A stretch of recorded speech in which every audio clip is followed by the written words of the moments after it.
Good morning সবাইকে। আর এখন বাজে ভোরবেলার 9টা। আর এখন আমি কাজ করতে চলেছি। আর সকালে আজকে तो चलिए উঠেছি शुरू करते हैं। অনেক জলদি, মানে 8:30টায় উঠেছি।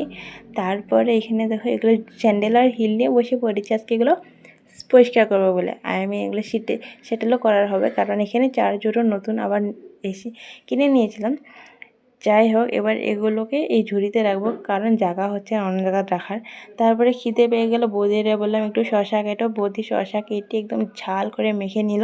আর আমি এদিকে দেখো খেতে বসে পড়লাম, কিন্তু ঝাল লাগছিল না বলে এদিকে দেখো একটা কাঁচা লঙ্কা আমি নিয়ে নিলাম। হে ভগবান, কাঁচা লঙ্কাটা যে মুখে দিয়েছি একদম মুখটার অবস্থা খারাপ। আর কে জানি বলেছিল খাওয়া চাবিয়ে চেবিয়ে খেতে হয় অনেকবার, তার জন্য ধর বাঁদরের মতন আমি চাবিয়ে চেবিয়ে খাচ্ছি।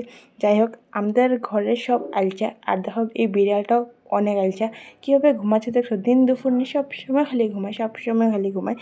যাই হোক, এর ভাত খাওয়ার সময় দেখবে অ্যাসিড দেখো জেগে পড়েছে, এখন ভাত খাওয়ার সময় তো তাই। আর চলো এবার ভাত খেতে চলে যাই। তারপর দেখো এখানে বসে পড়লাম। দুপুরে খাওয়াটাও অনেক মিস হয়, তোমরা সবাই জানো। তার জন্য আজকে একটু মানে ভালো বন্ধ করে বসে পড়লাম খেতে, লঙ্কা শঙ্কা নিয়ে বসে পড়লাম। তবে কী আছে দেখো, এখানে লেবু সেবু সবাই রয়েছে। আর এখানে খেয়ে নিলাম কাঁচা লঙ্কাটা চাবিয়ে চিবিয়ে। আর তারপরে বললাম বৌদিকে মাছটাও দিতে, সব খেয়ে ফেলবো আজকে আর, কারণ ছুটির দিন না। আর আজকে ভিডিওটা একটু টাটা।